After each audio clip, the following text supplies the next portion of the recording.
आप देख रहे हैं ब्रेकिंग बैरियर्स। मैं हूं आलिया। आज एक बहुत ही अहम और टॉपिक पर गुफ्तगू करनी है। गवादर के लोग गवादर में प्रोटेस्ट कर रहे हैं। गवादर के लोग एहतजाज कर रहे हैं, प्रोटेस्ट कर रहे हैं और वो अपने बेसिक लेजिटिमेट राइट्स के लिए ये प्रोटेस्ट कर रहे हैं। और उनकी जो डिमांड्स हैं वो मैं आपको बताऊंगी, लेकिन ये भी बता दूं कि उनका ये प्रोटेस्ट बेसिक राइट्स के लिए तो है ही, ज़िंदगी की बेसिक नेसेसिटीज़ के लिए तो है ही जो उनकी डिमांड्स हैं, लेकिन ये प्रोटेस्ट अब एंटी चाइना प्रोटेस्ट भी बन चुका है। इसकी वजह यह है कि गवादर में हम जानते हैं कि बड़ी तादाद चीनियों की भी रहती है। ऐसे चाइनीज़ सिटीजन्स जो कि पाकिस्तान में सी पैक से जुड़े हुए हैं, वहाँ पर काम करते हैं, उनकी बड़ी तादाद गवादर में रहती है। उनको तमाम फैसिलिटीज़ दी गई हैं और काफ़ी सिक्योरिटी भी हुकूमत की तरफ से प्रोवाइड की जाती है।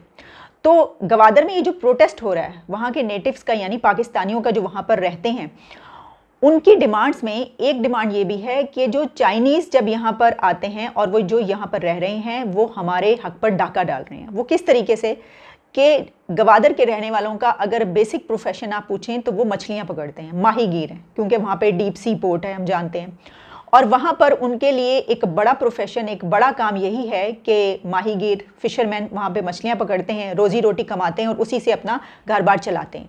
अब उनका कहना ये है कि वहाँ पर मौजूद जो चाइनीज़ हैं उन्होंने भी ये काम शुरू कर दिया है और उनकी कंप्लेन ये है गवादर वालों की कि गवर्नमेंट ऑफ पाकिस्तान की तरफ से वहाँ के फिशरमैन, वहाँ के जो चाइनीज़ ऐसे लोग के जो ये काम कर रहे हैं, चाइनीज़ को ये लाइसेंस दिया गया है कि वो वहाँ पर ये काम कर सकें, वो भी वहाँ पर फ़िशिंग कर सकें।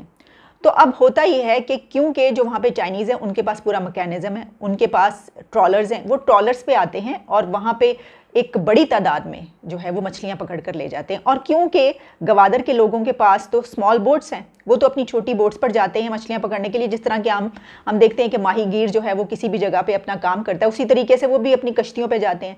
लेकिन क्योंकि चाइनीज़ बड़े ट्रॉलर्स पर हैं, उनके पास मशीनरी और सब कुछ जो भी इस सिलसिले में उनके पास मौजूद होना चाहिए वो है, तो वो उनके साथ कम्पीट नहीं कर पा रहे। और यही वजह है कि उनका एक ही प्रोफेशन है, यानी एक ही बिजनेस है, एक ही काम है, और वो भी बिल्कुल ख़त्म होकर रह गया है। तो इस वजह से कहा यह जा रहा है कि अब ये उनकी डिमांड्स तो हैं, वो भी मैं आपको बताती हूँ कि उनकी क्या डिमांड्स हैं, लेकिन एक इस डिमांड की वजह से उनका ये प्रोटेस्ट एंटी चाइना प्रोटेस्ट भी बन गया है।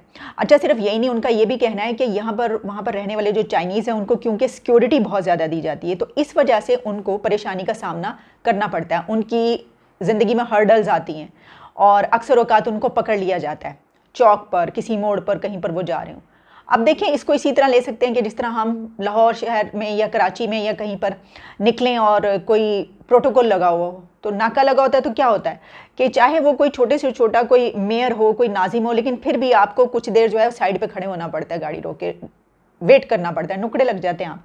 तो जाहिर है कि अगर एक तो ये कि गवादर जहाँ पर इतना हाई सिक्योरिटी होती है, ये भी हम देखते रहे कि वहाँ पे चाइनीज़ पे कितने हमले होते रहे, हम ये भी जानते हैं, उनको सिक्योरिटी का बड़ा रिस्क होता है। यही वजह है कि उनको बहुत ज़्यादा सिक्योरिटी दी जाती है। तो उनका यही कहना है कि इन्होंने जो है वो आकर ये हमें, इनकी वजह से ये वाली प्रॉब्लम भी रहती है कि हमें अक्सर औकात हमारा ID कार्ड चेक किया जाता है, आइडेंटिटी जो है मालूम की जाती है।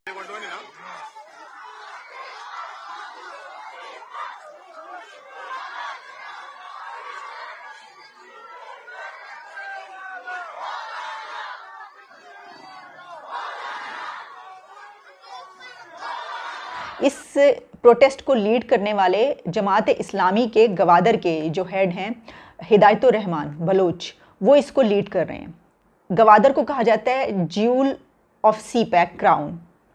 तो सी पैक के क्राउन का जो ज्यूल है, वहाँ के रहने वालों के पास साफ़ पीने का पानी नहीं, ड्रिंकिंग वाटर नहीं, उनके पास यूनिवर्सिटी नहीं, उनके पास एजुकेशन नहीं, उनके पास हेल्थ नहीं, उनके पास सेहत के कोई निज़ाम नहीं, उनके पास हॉस्पिटल्स नहीं है और उनके पाँव में टूटी जूती भी नहीं है। ये सिचुएशन है वहाँ पे रहने वालों की, जो अपनी डिमांड्स बता रहे हैं कि हमारा ये हाल है और हमें हमारी जो ज़िंदगी की ज़रूरियात है वो क्यों नहीं दी जाती। वहाँ के लोग ये कह रहे हैं कि यहाँ पे स्टेडियम बना दिया आपने, तो स्टेडियम की तो हमें ज़रूरत ही नहीं थी, हमें तो हमारी डिमांड थी यूनिवर्सिटी, और डिमांड यूनिवर्सिटी की और बना स्टेडियम दिया। क्रिकेट स्टेडियम बनने की वजह से खबर तो बहुत दूर दूर तक जाती और गई, तस्वीरें भी वायरल हुई, वीडियोस भी वायरल हुई, सब कुछ हुआ और बड़ा ही नज़र आया कि बड़ी ज़बरदस्त यहाँ पे तो डेवलपमेंट हो रही है ये। और जाहिर है कि उसके पीछे एक जो आप कह लीजिए इंटरेस्ट ये भी कि अब क्रिकेट स्टेडियम बना है तो यहाँ पे टीम्स भी आएंगी, खेलेंगी, यहाँ पर लोग आएंगे, यहाँ पर इन्वेस्टमेंट होगी, यहाँ पर टूरिज्म होगा, पैसा आएगा। जो वहाँ के रहने वाले हैं वो इस तरह नहीं सोच रहे, वो कह रहे हैं हमने तो यूनिवर्सिटी मांगी थी, आपने क्रिकेट स्टेडियम बना दिया ये। और फिर उन्होंने कहा कि ये जो स्टेडियम है ये लॉक्ड रहता है, हर वक्त ताला लगा रहता है और कोई अंदर जाना भी चाहे तो नहीं जा सकता। अब मसला ये कि अगर चलें उसमें वहाँ पे स्टेडियम बनाना बहुत ज़रूरी था, अथॉरिटी, स्ट्रेटजी, सब कुछ ये लोग सोचते हैं, यही वजह है कि बनाया। तो फिर ऐसा होना चाहिए था कि वहाँ के लोगों की एक टीम बनाई जाती, उनको उसमें एंटर होने की भी इजाज़त दी जाती, वो वीकली या मंथली जिस तरह भी अपनी वहाँ पे प्रैक्टिसेस भी कर सकते, और इस तरह से हमें वहाँ पे के लोग जो हैं वो क्रिकेट में आगे आते हुए भी नज़र आ जाते, तो फिर उनको ये शायद इतना बुरा ना लगता। हो सकता है, वैसे तो अब हो सकता है उस वक्त भी ये वो यही कहते हैं। लेकिन मैं एक और बात बताऊँ, जो हमारा एक है ना, क्या कहना चाहिए, एक नेशनल एटीट्यूड जो होता है ना, कौमी वतीरा, ये कि वो स्टेडियम के कमरे उसी वक्त खुलते होंगे जब वीआईपीज़ जाते होंगे वहाँ पर टूरिज़्म के लिए, वहाँ पे देखने के लिए गवादर, और उस वक्त वहाँ पे पार्टीज़ भी होती होंगी, वहाँ पे सब कुछ होता होगा, उसके अलावा जो है वो लॉक रहता है। ये तो हमारा एक आम सा वतीरा है ना। अच्छा, मैं आपको ये भी बताना चाहती हूँ कि जो वो ये कह रहे हैं कि वहाँ पे रहने वाले चाइनीज़ को लाइसेंस दिया गया है वहाँ पे फ़िशिंग करने के लिए या ये सब करने के लिए, तो गवर्नमेंट ऑफ पाकिस्तान की तरफ से जो है वो फवाद चौधरी साहब जो हैं उनका ये कहना था कि वहाँ पर कोई गवर्नमेंट की तरफ से लाइसेंस नहीं दिए गए, और बल्कि जो ट्रॉलर्स हैं उनके वो कॉन्फिस्केट भी किए गए हैं पिछले चंद महीनों में। तो जाहिर है कि लॉ एंड ऑर्डर के लिए जो इन्फोर्समेंट है इसका मसला है। तो मेरा ख्याल ये है कि फिर गवर्नमेंट को ये बात अपनी गवादर के लोगों तक पहुंचानी चाहिए, ताकि वो जो प्रोटेस्ट करें उनको ये बताया जाए कि ऐसा नहीं है कि गवर्नमेंट की ने जो इसकी इजाज़त दी है, बल्कि हुकूमत की तरफ से इसकी इजाज़त नहीं है और कोई लाइसेंस उनको नहीं दिया गया, ताकि उनको ये देखें ना, ये ग्रीवेंसेस दूर करने बहुत ज़रूरी हैं। हमने बड़ी गलतियाँ की हैं माजी में, पास से लेकर अब तक बहुत ऐसी गलतियाँ हुई, बहुत सी बिल्कुल सही ये भी कहा जाता है, बड़ी जो है वो दुश्मन भी मौजूद हैं, बड़ी चालें भी चली जाती हैं, बहुत साजिशें भी की जाती हैं बलूचिस्तान में, हम इससे इनकारी नहीं है। लेकिन हम ये कह रहे हैं कि जो अपनी गलतियाँ उनको ज़रूर दुरुस्त करना चाहिए, और वो ये हैं कि हमने पास से लेकर अब तक बहुत से लोगों को बहुत बुरा भी जाना, बहुत गलत बुरा भला भी कहा, और फिर अकबर बुगटी को परवेज़ मुशर्रफ के दौर में जिस तरह मारा गया। तो एक नेशनल कंसेंसस जब होता है किसी के भी, सब ने मिलकर चलना है, तो उसमें तो ये वाली चीज़ें नहीं होती। हम माजी को याद नहीं करते, मैं ज़्यादा नहीं जाना चाह रही उसमें, लेकिन मैं ये चाह रही हूँ कि इस वक्त जो है वो जो लोग प्रोटेस्ट कर रहे हैं तो उन तक उनकी जो बात है उसको सुना जाए, और सिर्फ बाहर ही ना सुना जाए, अंदर भी, मुल्क के अंदर भी उसको सुना जाए और उनको दूर करने की कोशिशें की जाएं। इसमें सबसे बेहतर तरीका तो यही होता है, और उनको बताया जाए कि भाई ऐसी कोई बात नहीं है। और जहाँ तक जाहिर है वहाँ पे चाइनीज़ रह रहे हैं और वो ये कह रहे हैं कि उन्होंने आगे हमारे उधर जो है ये बात तो वो कहेंगे किसी भी जगह पे, और फिर ये कि ऑब्वियसली कि उनको अगर इस तरह के मसाइल का सामना भी है तो इसका क्या हल है, ये तो जाहिर है कि अथॉरिटीज़, हुकूमत, रियासत ही सोच सकती है। लेकिन इसका एक हल जो है वो मेरे पास है, वो ये है कि अगर हम गवादर के लोगों को पीने का साफ़ पानी दे दें, हम उनको यूनिवर्सिटी दे दें, हम उनको हॉस्पिटल्स दे दें, हम उनको स्कूल्स दे दें, हम उनको कॉलेजेस दे दें, अगर हम उनको ऐसी तमाम चीज़ें दे दें तो फिर उनको ये वाली दूसरी शिकायतें उनकी ख़त्म हो जाएंगी। ये तो हम दे सकते हैं ना उनको, हमने इतने डेकेड्स में उनको क्यों नहीं दिया।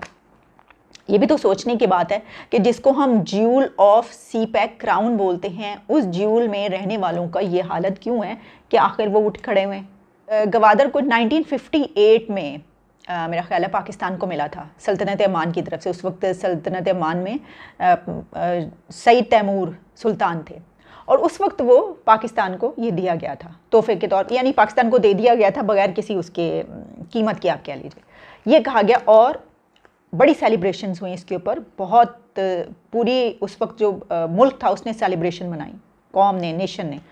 अच्छा, उसके बाद कहीं इंटरनेशनल मीडिया में ये पब्लिश भी हुआ था कि ये तो इन्होंने जो है वो पैसे दिए, इसके बगैर तो नहीं लिया।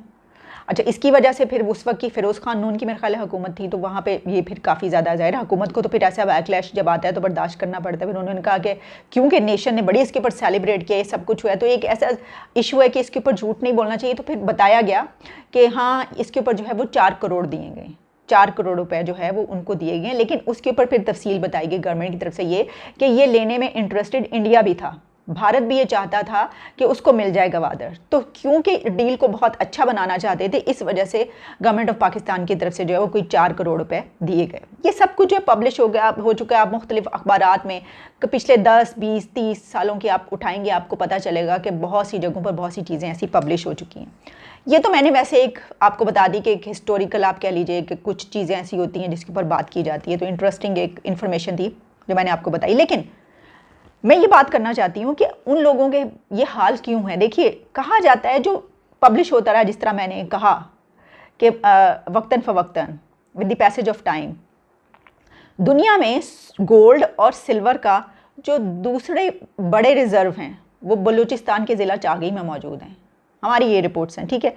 और इन्हीं माउंटेन्स में, पहाड़ों में, अगर मैं आपको ये बताऊं कि कितना ज़्यादा है, तो 1 करोड़ 23 लाख टन ब्रॉन्ज और 2 करोड़ 9 लाख आउंस गोल्ड के रिजर्व्स वहाँ पे मौजूद हैं। यानी इतने 1 करोड़ 23 लाख टन तांबा और इसके अलावा 2 करोड़ 9 लाख आउंस सोने के ज़खायर मौजूद हैं। और एक्सपर्ट्स ने जो इसका एस्टिमेट लगाया उसके मुताबिक कहीं पर ये भी पब्लिश हुआ था कि $65 बिलियन। ये मैंने आपको सिर्फ चागी यानी एक जगह रिकॉर्डिंग, मैंने एक जगह पे बताया है कि इतने रिजर्व्स हैं। लेकिन अगर आप मिनरल्स की बात कर लें, वहाँ के मादनियात की बात कर लें, तो वो पूरे बलूचिस्तान में जो वो फैली हुई हैं, तो इससे कहीं ज़्यादा वो होंगी।